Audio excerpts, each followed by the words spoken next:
ஓம்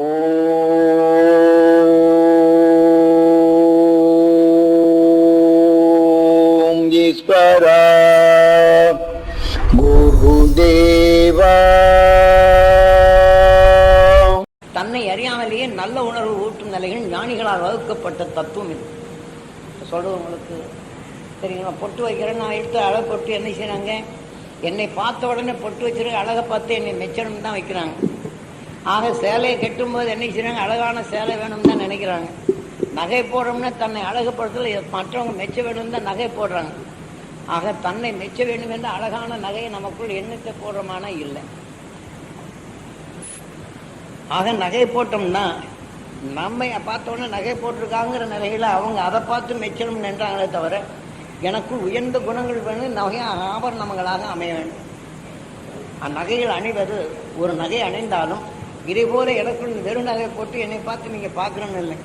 இந்த நகையின் அளவுக்குள் என்னை பார்க்கும்போது அவங்களுக்கு இந்த தங்கத்தை போல மன மகிழ்ச்சி ஏற்பட வேண்டும் அப்படின்னு சொல்லி ஒருவருக்கொருவர் பிறரை போற்றும் நிலையா. இப்போ நாம் பிறரை மகிழ்விக்கும் நிலையை வேற ஒன்றும் நகை இல்லாமல் பண்ண வீட்டு கல்யாணம் வீட்டு போனால் என்கிட்ட இரவில் வாங்கிட்டு தான் போட்டு போய்கிட்டு இருக்கோம். நகை இல்லைன்னு சொன்னால் நாளைக்கு கேவலமாக பேசணும், இந்த உணர்வை எடுத்துக்கிறோம். அங்கே போனோடனே யாராவது பார்த்து இவங்களை பார்த்து சிரிச்சிட்டாங்கன்னா பாரு, நம்மளை பார்த்து சிரிக்கிறாங்க. நகை இல்லாமலாம் சிரிக்கிறாங்க. நம்ம உணர்வை எடுத்து வச்சுக்கிறோமோ இதை நாம் தொட்டு வச்சுட்டோம். நகையில் என்ன வருது? ஆகினாலே நகை நாம் எதற்காக எடுக்கிறோம்னா கூட அதுலேயும் என்னை போல அவங்களுக்கும் கிடைக்கணும், அவங்க குடும்பம் தளரணும், அவங்களும் நல்லா இருக்கணும். இந்த மன நிறைவு வரணும், தனக்கு மட்டும் இல்லை. ஒருத்தர் அவங்க பார்த்த உடனே என்ன செய்வாங்க, நகை அதிகமாக போட்டுக்குவாங்க. இது இப்போ என்ன ஆகி போச்சுன்னா நகை போட்டு ரோட்டில் போனால் திருடனுக்கு எங்கள் வீட்டுக்கு வா அப்படின்னு சொல்கிற மாதிரி அர்த்தம். இப்போ நகை இப்போ வேற ஒன்றும் இல்லை. திருச்சியில் நான் சுற்றுப்பயணம் கால்நடை ஆணிக்கால் நான் ரொம்ப இதாக இருக்கும், நடந்து போயிட்டே இருக்கிறேன். நான் வந்துக்கிட்டு இருக்கிற நேரத்தில் வந்தாங்க ஒரு பொம்பளை பிடிச்சி அடி அடின்னு அடிக்கிறாங்க. போக்கிறியாம என்னன்னு கேட்டேன். நான் வந்த உடனே ஏன்பா அந்த பொம்பளை அடிக்கிறேன்ட்டு அந்த பொம்பளை சத்தம் போடுது, ஐயோ பாய்ப்பு. நான் என்ன செய்ய, நான் இருக்கிற பித்தளை தான் நான் போடு, நான் தங்க நகை போடு, ஏன் தங்க நகை போட்டாமல் நான் உதைக்கிறேன் அப்படின்னு சொல்லி சொல்லுது. பிள்ளைக்கு தங்க நகை போடாமல் நீ எப்படி ரோட்டில் கூப்பிட்டு வரலாம் அப்படின்னு சொல்லிவிட்டு உதைக்கிறாங்க. நான் நினைச்சேன் சரி வீட்டில் தங்கத்தை கொடுத்துருக்காங்க போட்டுருக்கு, பிள்ளை நகை இதெல்லாம் அடகடை வச்சு போச்சுன்னு நினைக்கிறேன். இன்னும் ரெண்டு சாத்துறானுங்க. சாத்திட்டு இருக்கும்போது இவன் சொல்றானுங்க, நாங்க திருட வந்தா நாங்க பித்தளை போட்டு எங்களை ஏமாத்தலாம் பாக்குறேன் அப்படிங்கிறான். அப்படி உதைக்கிறாங்க. அப்புறம் நான் போய் கையை பிடிச்சேன். என்ன பிடிச்ச உடனே அவனுக்கு என்ன போச்சு, இப்படி கட்டி எடுத்து காமிச்சாங்க. அப்ப நான் பவர்ஃபுல்லா போயிட்டு இருக்கேன். அப்ப போன கையை பிடிச்சனுங்க அப்படின்னு சொல்லி போட்டு இது பண்ண ஆளப்பார் அப்படி குத்தி போடுவேன்னா குத்தி போடுவா அப்படின்னு சொன்ன இழுத்து கீழே சொத்துன்னு விழுந்தானு. கீழே ஒரு சொட்டுன கத்திடுறான்னு அவன் கத்தியில் கையில் வந்து விட்டாதாங்க. கையும் வரமாட்டேன் காலும் வரமாட்டேங்க, கீழே விழுந்துக்கிட்டாங்க.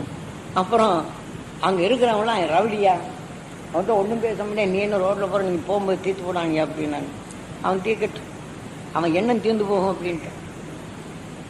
இந்த மாதிரி எண்ணம் தேனாலும் இப்போ அதான் கேரி அவனுக்கு என்ன எண்ணெய் திறந்துடான்னா அன்னைக்கு கை வரும் போ அப்படின்னு போயிட்டான். அந்த பொம்பளை ஐயா நீங்க அடிச்சுட்டீங்க, நாளைக்கு என் வீட்லயே வந்து உதைப்பான் போடுறீங்க அப்படின்னு இப்படியே சொல்லுதுங்க. இப்போதும் எழுந்து வந்து அடிப்பான ஒன்று அடிக்க மாட்டாமா, கை வராது காலும் வராது. நாளைக்கு அவன்கிட்ட வந்து எங்கே அந்த உங்க கேட்டாலும் கேட்பான். நீ இதுதான் அவனுக்கு கெதி. அவன் கெட்டது இதோட போச்சு, நல்லது நினைச்சானா எந்திரிச்சு வருவான், அவன் காலில் வந்து விழுவான், உன்னை உதவி மாட்டான்னு. ஐயா இந்த திருடனுங்க அவங்க கூட்டமே பெரிய கூட்டம் ஐயா, பல தடவை தேடி இருக்காங்க, இப்போ கொடுக்கல அப்படின்னு சொன்னா உதைக்கிறாங்க. இங்கே போலீஸ்காரங்கள் இல்லை, போலீஸ் ஸ்டேஷனை கூட்டணும். அப்புறம் போய் சொன்னாங்க இந்த மாதிரி ஏன் நீங்கள் என்ன செய்கிறீங்கன்ட்டு. நாங்கள் என்ன செய்கிறோங்க, ரிப்போர்ட் பண்ணால் தானே. அதை ரிப்போர்ட் பண்ணால் பிடிக்கிறாங்க, என்ன ரிப்போர்ட் பண்ணால் அங்கே பிடிக்கிறாங்க விட்டுறீங்க அப்படின்னு அப்புறம் சொல்லி போடணும். இந்த மாதிரி நகையை போட்டு போனால் திருடனுக்கு வழிகாட்டுற மாதிரி. இன்னும் சாமியமாக நம்ம மேலே கூட கோபமாக இருக்கும். நகை போடும்போதெல்லாம் சண்டை போடணும். சாமியமாக நம்ம மேலே கோபம் வரும். தங்க நகையை பார்த்தாச்சுன்னா எதுக்குமா இந்த ஆசை அப்படின்னு சொல்லி போட்டு சொல்லணும்.